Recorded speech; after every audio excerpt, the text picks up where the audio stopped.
अऊज़ु बिल्लाहि मिनश शैतानिर रजीम। बिस्मिल्लाहिर रहमानिर रहीम। अस्सलामु अलैकुम। अल्लाहुम्मा सल्लि अला सय्यिदिना मुहम्मदिन नबिय्यिल उम्मिय्यि व अला आलिहि व बारिक वसल्लिम।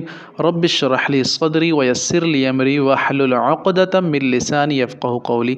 आज हम सूरतुल लहब को पढ़ेंगे लफ्ज़ ब लफ्ज़ तर्जमे और आसान तफसीर के साथ इंशाअल्लाह।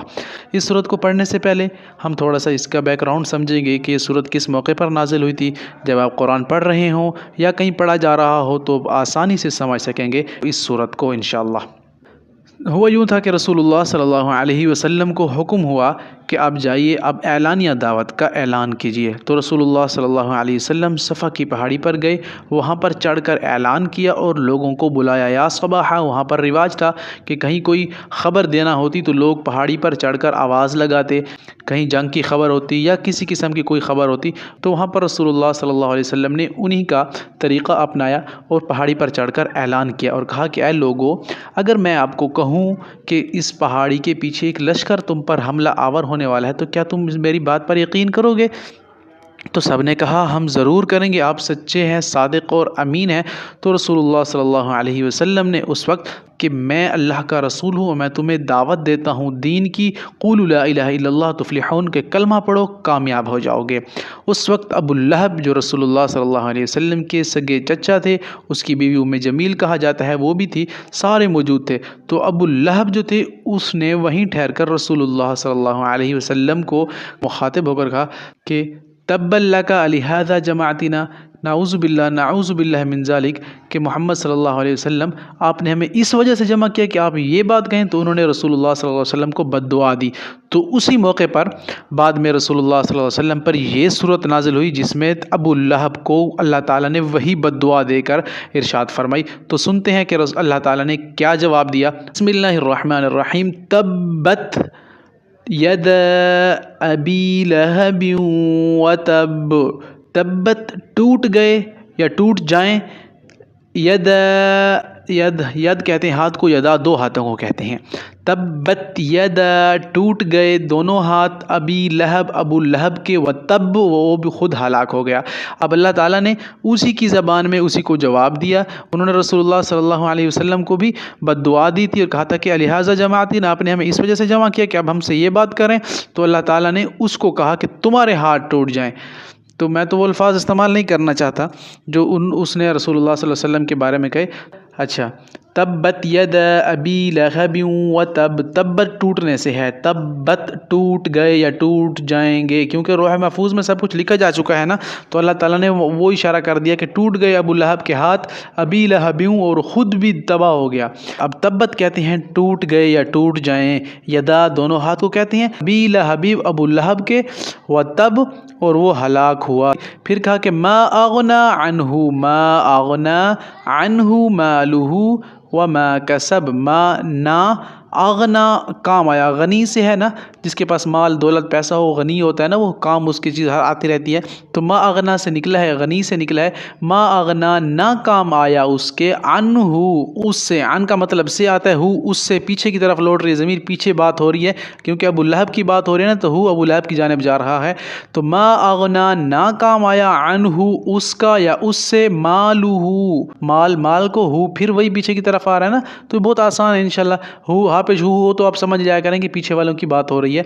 तो मा अगना ना काम आया, अनहु उससे, मालुहु उसका माल, वमा कसब, वमा कसब, वाव का मतलब और, माँ का मतलब जो, कसब जो उसने कमाया। कसब कमाने को कहते हैं ना, ये कसब हलाल है, कसब हलाल कमाई है। हदीस पाक में भी आता है अल-कासिब हबीबुल्लाह, हाथ से कमाने वाला अल्लाह ताला का दोस्त है, यानी मेहनत करने वाला। तो मा अगना नाकाम आया, अनहु उससे, मालहू उसका माल, व मा कसब और जो उसने कमाया था। यानी कि अबू लहब का सब कुछ बर्बाद हो गया। उसने रसूलुल्लाह की मुखालफत शुरू कर दी, उसका कुछ काम नहीं आएगा, उसकी माल, उसकी दौलत, उसकी औलाद, उसकी इज़्ज़त, उसकी जाह, सब कुछ बर्बाद हो जाएगा। और हो गया है। सयस्ला, सयस्ला सीन का मतलब अन करीब या बहुत जल्द। इस सीन जो है ना, ये सीन ये मीनिंग दे रहा है अन करीब या बहुत जल्द के। सीन आपने इसको जहन में रखना है, सीन अन करीब या बहुत जल्द। यसला जलेगा, ठीक है। यसला नारन, तो इस लफ्ज़ को आपने याद कर लेना है। सयस्ला तो अन करीब वो जलेगा, यानी जल्द ही वो जहन्नम में जाएगा। नारन आग में, नार आग में उर्दू में इस्तेमाल होता है, नूरी मखलूक है, आग की मखलूक है, तो नार कहते हैं आग को। में ज़ाता लहब, ज़ात का मतलब होता है, ज़ा का मतलब वाला या वाले, जिस तरह ज़ुन्नुरैन दो नूरों वाला, तो ज़ी शान आता है दो शानों वाला, ज़ुल्क़रनैन दो किनारों वाला, तो ज़ा का मतलब वाला आता है या वाली। ज़ात कहते हैं वाली, लहब कहते हैं शोले को। अबू लहब को लहब इसलिए कहा जाता है क्योंकि उसका मुंह बहुत खूबसूरत था, वो शोले की तरह लाल था, तो इसलिए अल्लाह ताला ने कहा कि इसको जलाएंगे ऐसी आग में जो इससे भी ज़्यादा लाल होगी और शोलों वाली होगी। तो सयस्ला अन करीब वो जलेगा, नारन आग में, ज़ाता लहब ऐसी आग जो भड़कते हुए शोलों वाली होगी। वम्राअतुहु और उसकी बीवी, वम्रा इमरा बीवी को कहते हैं, वाव का मतलब और, अमरा बीवी, हु उसकी। देखा फिर पीछे की बात हो रही है ना, क्योंकि अबू लहब की बात चल रही है तो हाँ फिर पीछे की तरफ लौट रहा है। वम्राअतुहु और उसकी बीवी, हम्मालतल हतब, हम्मालतल हतब, हम्माल उठाने वाली है, हमल से निकला है ये लफ्ज़। हमल बोझ को कहते हैं, हामला ये भी इसी से है, बोझ होता है वो। तो वम्राअतुहु तो उसकी बीवी, हम्मालतल हतब उठाने वाली है, अल हतब लकड़ी के गट्ठे। तो अल्लाह ताला फरमा रहे हैं कि अबू लहब भी जहन्नम में जाएगा और उसकी बीवी भी, उम्मे जमील भी, ये क्योंकि ये भी रसूलुल्लाह सल्लल्लाहु अलैहि वसल्लम के रास्ते में कांटे बिछाया करती थी और रसूलुल्लाह से नफ़रत किया करती थी। तो इसके बारे में आता है कि ये भी इतनी कंजूस थी कि जंगल से ख़ुद लकड़ियाँ इकट्ठे करके लाती थी और कांटे भी रसूलुल्लाह सल्लल्लाहु अलैहि वसल्लम के सामने बिछाया करती थी।